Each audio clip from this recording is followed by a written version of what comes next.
Hey guys, welcome back to my SSC MTS 2026 16 hours study challenge. आज का target है discipline maintain करना और हर सब्जेक्ट को प्रॉपर टाइम देना। अगर आप भी SSC MTS 2026 की प्रिपरेशन कर रहे हो तो वीडियो को इन तक ज़रूर देखना, क्योंकि मैं अपनी रियल स्टडी रूटीन और यूज़फुल टिप्स दोनों शेयर करूँगी। सबसे पहले मैंने स्टार्ट किया इंग्लिश वोकैब से।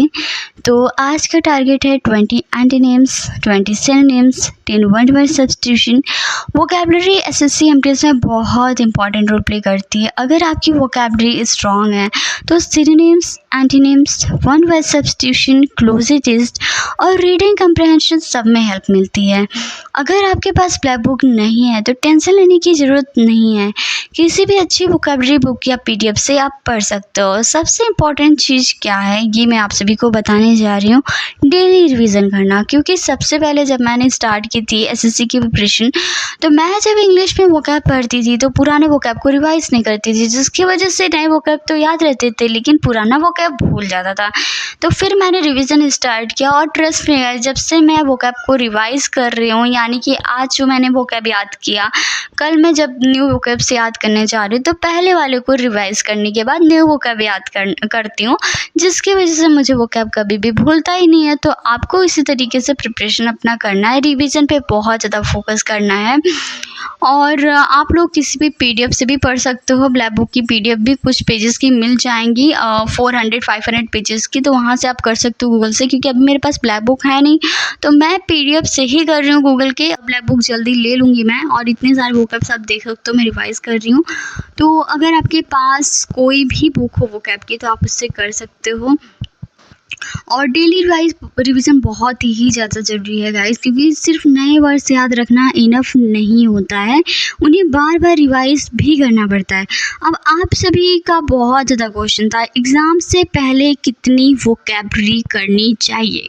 आप लोग टारगेट रखो कम से कम 2500 to 3000 इम्पॉर्टेंट वर्ड्स रिवाइज करने का, लेकिन क्वांटिटी से ज़्यादा इम्पॉर्टेंट क्वालिटी है।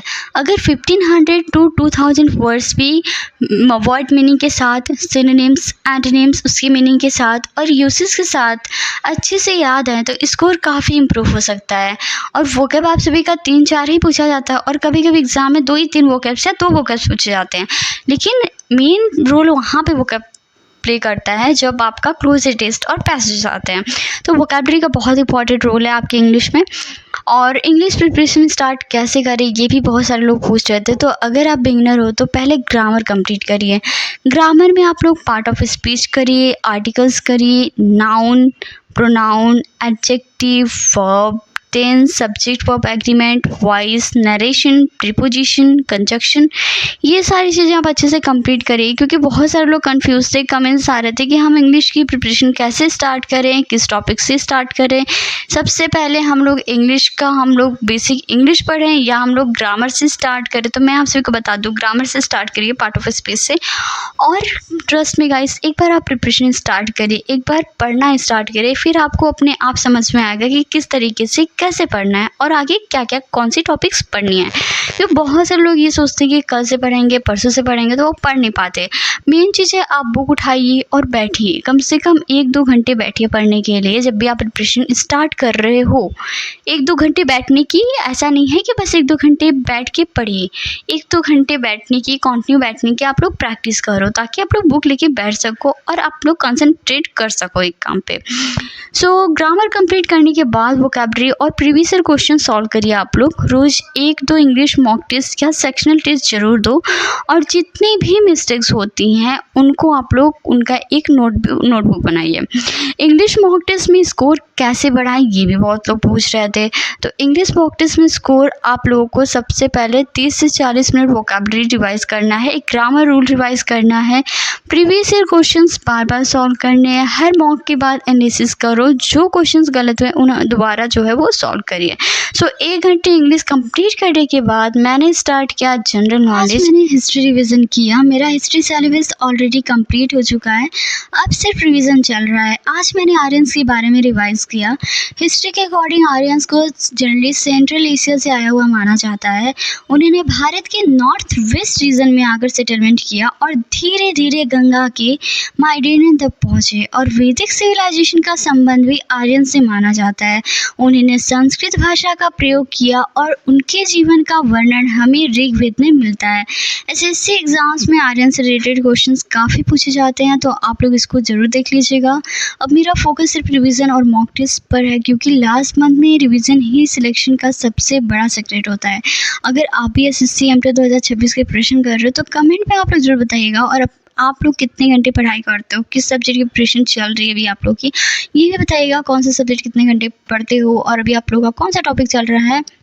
हिस्ट्री रिवीजन करने के बाद मैंने स्टार्ट किया जीके के मस्ट रिपीटेड क्वेश्चंस।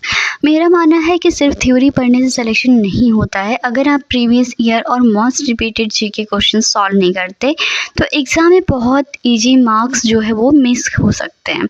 इसलिए आज मैंने लगभग 1 घंटा सिर्फ must repeated GK questions practice किए हैं। इससे मुझे पता चलता है कि एसएससी एमटीएस में किस टाइप के क्वेश्चंस बार बार पूछे जाते हैं और किन टॉपिक पर मुझे और रिवीजन करने की ज़रूरत है। अगर आप भी एसएससी एमटी 2026 की प्रिपरेशन कर रहे हो तो मेरी एक एडवाइस है, रोज़ कम से कम 50 to 100 must repeated GK questions आप लोग ज़रूर से ज़रूर सॉल्व करिए। चाहे हिस्ट्री हो, पॉलिटी हो, जियोग्राफी हो, साइंस हो या करंट अफेयर्स हो।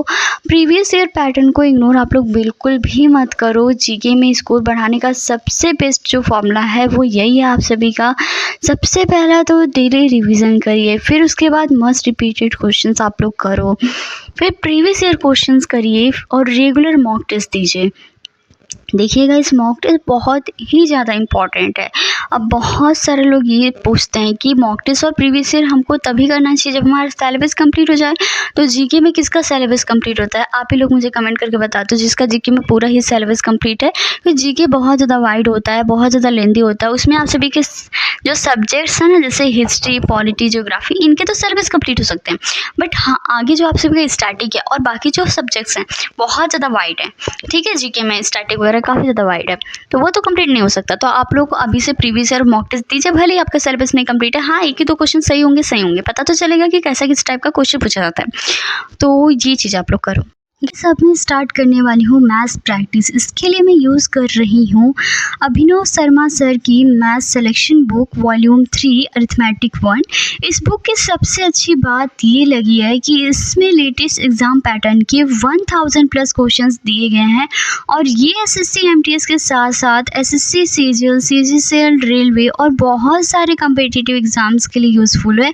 और एक फीचर मुझे पर्सनली बहुत पसंद आया इस बुक में कि हर एक क्वेश्चन के सामने यहाँ पे क्यूआर दिया हुआ है। अगर किसी क्वेश्चंस का डिटेल सॉल्यूशन समझना हो तो बस गूगल लेंस से क्यूआर कोड स्कैन करिए। ये आपको यूट्यूब पर उस क्वेश्चंस का complete step by step video solution तक ले जाएगा, जिससे कॉन्सेप्ट भी क्लियर हो जाता है और कैलकुलेशन ट्रिक्स भी समझ आ जाती है। अगर आप भी अपनी मैथ स्ट्रॉन्ग करना चाहते हो तो इस बुक को डेफिनेटली चेकआउट कर सकते हो। और अगर परचेज़ करते हो तो मेरा कूपन कोड प्रीति10 यूज़ करना मत भूलना। इस कूपन कोड से आपको एक्स्ट्रा 40% डिस्काउंट मिल जाएगा। तो चलिए बिना टाइम वेस्ट किए मैं अपनी मैथ प्रैक्टिस करती हूँ और देखते हैं कि आज मैं कितने क्वेश्चंस कंप्लीट कर पाती हूँ। So let's go. So guys, तो अभी मैंने मैथ की प्रैक्टिस स्टार्ट कर दी है और मैं 2 घंटे मैथ प्रैक्टिस करने वाली हूँ। सो अभी मैं कर रही हूँ सिंप्लीफिकेशन के क्वेश्चंस कर रही हूँ। तो अगर आप ये मैथ वीक हो तो घबराने की बिल्कुल भी ज़रूरत नहीं है, क्योंकि मैंने भी जीरो से ही प्रिपरेशन स्टार्ट की थी। सबसे पहले कॉन्सेप्ट आप लोग क्लियर करिए, उसके बाद प्रैक्टिस और फिर मॉक टेस्ट। बस इसी सीक्वेंस को आप लोग फॉलो करिए। और मैथ का सिलेबस कंप्लीट कैसे करें ये भी बहुत सारे लोग पूछ रहे थे। तो सबसे पहले ईजी चैप्टर से आप लोग स्टार्ट करिए।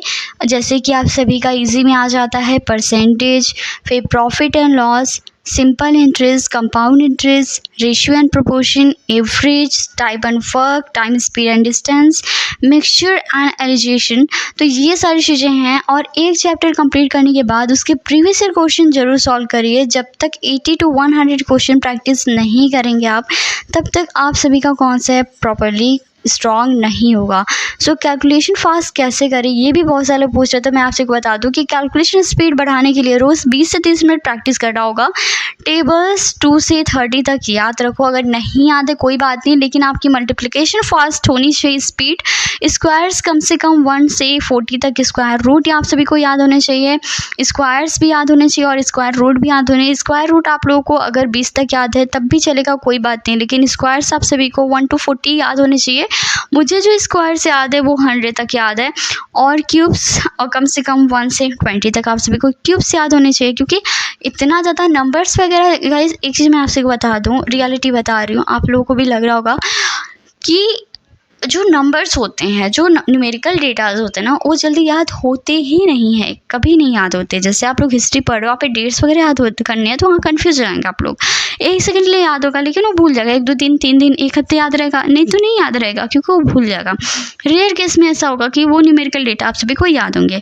तो ऐसे आप सभी को करना। और फ्रैक्शन टू परसेंटेज कन्वर्जन आप लोग याद कर लीजिए, जैसे 1/2 इक्वल टू 50%, 1/4 इक्वल टू 25% होता है, और 3/4 75% होता है, 1/5 20%, 1/8 12.5%। और बाकी इंपॉर्टेंट जो भी कन्वर्जन्स हैं वो लोग आप लोग अच्छे तरीके से याद कर लीजिए।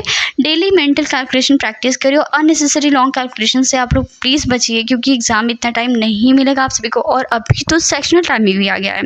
तो बिलीव में मैथ से सिलेक्शन का सेक्रेट फॉर्मूला जो है यही है कि आप लोग डेली प्रैक्टिस और फास्ट कैलकुलेशन करिए। और मेरा टारगेट है कि आज जितने टाइम ज़्यादा टाइम हो सके क्वेश्चन सॉल्व करूँगी, और जो क्वेश्चन गलत होंगे उनको अलग नोटबुक में जो नोट करके रिवाइज़ करूँगी। इसी तरह से धीरे धीरे एक्यूरेसी भी इंप्रूव होगी, क्योंकि गाइस मेरी मैथ उतनी अच्छी नहीं है, नॉर्मल ही है मेरी मैथ।